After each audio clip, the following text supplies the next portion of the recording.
The scratching started at 2:47 a.m. Not loud, not aggressive, just persistent enough to pull her from sleep. She lay there in the darkness, listening, wondering if she'd imagined it. Then it came again, a soft, deliberate sound against her front door. When she finally dragged herself out of bed and flicked on the porch light, what she saw through the glass made her heart stop. A tiny tabby kitten, no more than a few months old, sat perfectly still on her doormat. White paws, brown and black tiger stripes covering his small body, and the most striking blue-green eyes she'd ever seen staring directly at her. He didn't run when the light came on, didn't flinch, just sat there, waiting, as if he'd been expecting her all along. Now, if you haven't hit that subscribe button yet, you're missing stories that prove the universe has a plan for all of us, because what happened next?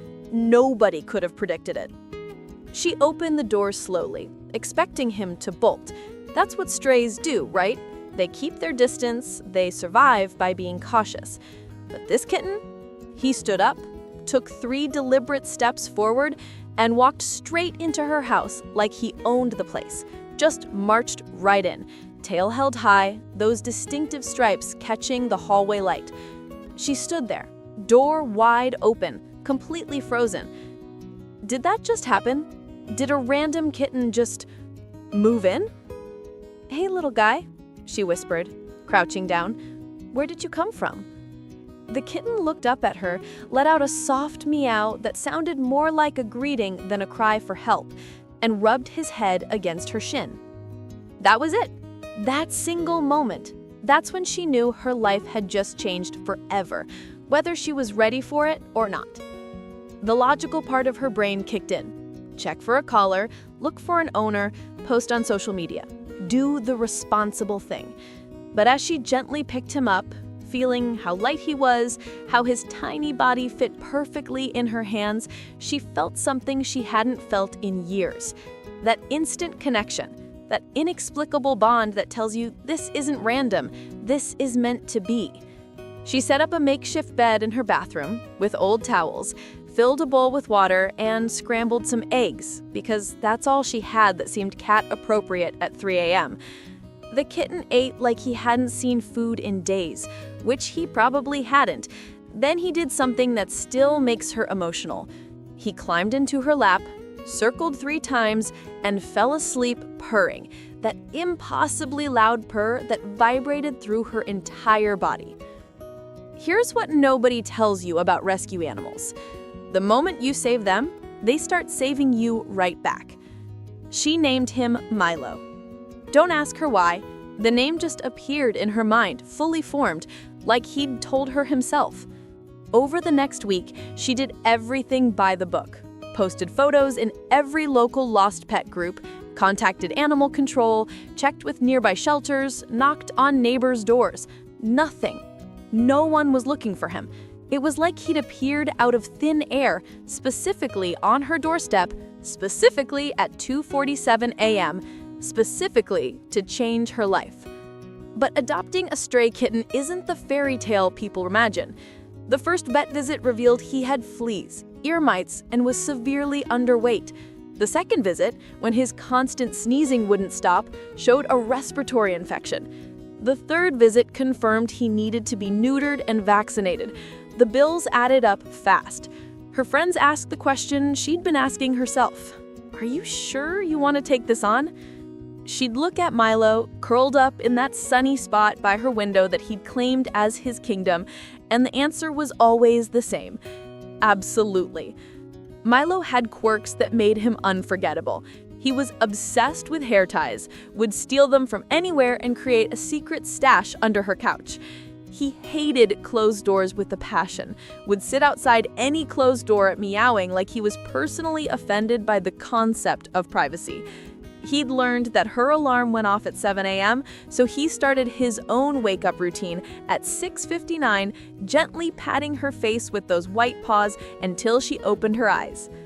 But the most remarkable thing about Milo was how he seemed to understand her moods. Bad day at work? He'd appear on her lap the moment she sat down. Stressed about bills? He'd press his forehead against hers, purring that therapeutic rumble. Feeling lonely? He'd follow her from room to room, a tiny striped shadow, making sure she knew she was never truly alone. Then came the moment that proved their bond was something special. 3 months after he'd walked into her life, she got news that shattered her world. Her mom, who lived 3 states away, had been hospitalized. Serious condition. She needed to fly out immediately. The panic set in fast. What about Milo? She'd only had him for 3 months. Would he think she'd abandoned him? Would he even remember her when she got back? She arranged for her neighbor to feed him, packed frantically, and as she grabbed her suitcase, Milo did something he'd never done before. He grabbed the strap of her bag with his teeth and pulled, not playfully, desperately. She knelt down, tears already forming. "I have to go, buddy, but I promise I'm coming back. I promise." Milo stared at her with those blue-green eyes, released the strap, and pressed his head against her hand. It felt like understanding. It felt like goodbye. It felt like trust. She was gone for 8 days. 8 days that felt like 8 years. Her neighbors sent updates. Milo was eating, using his litter box, seemed okay. But seemed okay wasn't the same as actually okay. She worried constantly. Did he think she'd left him like whoever had left him before? Was he scared? Did he understand? The moment she walked through her front door, exhausted and emotionally drained, she called his name. "Milo! Baby, I'm home!" For 3 seconds, nothing. Her heart sank. Then she heard it, the thundering of tiny paws on hardwood floor. Milo came flying around the corner, skidding slightly, those white paws scrambling for traction. He didn't just greet her.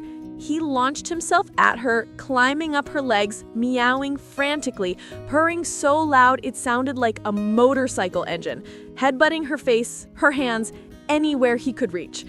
She collapsed on the floor, and Milo crawled onto her chest, making biscuits on her shirt, his purr vibrating through her entire body. "I told you I'd come back. I promise," she whispered, tears streaming down her face. If you've ever had that moment with an animal, that moment when you realize you're not just their honor, you're their entire world, drop a comment, because these bonds deserve to be celebrated. It's been a year since that 2:47 a.m. knock. Milo's stripes shine now, those white paws still into everything. She wonders, why her door? That night, was it chance or destiny? That tabby cat chose her, and she chose him right back.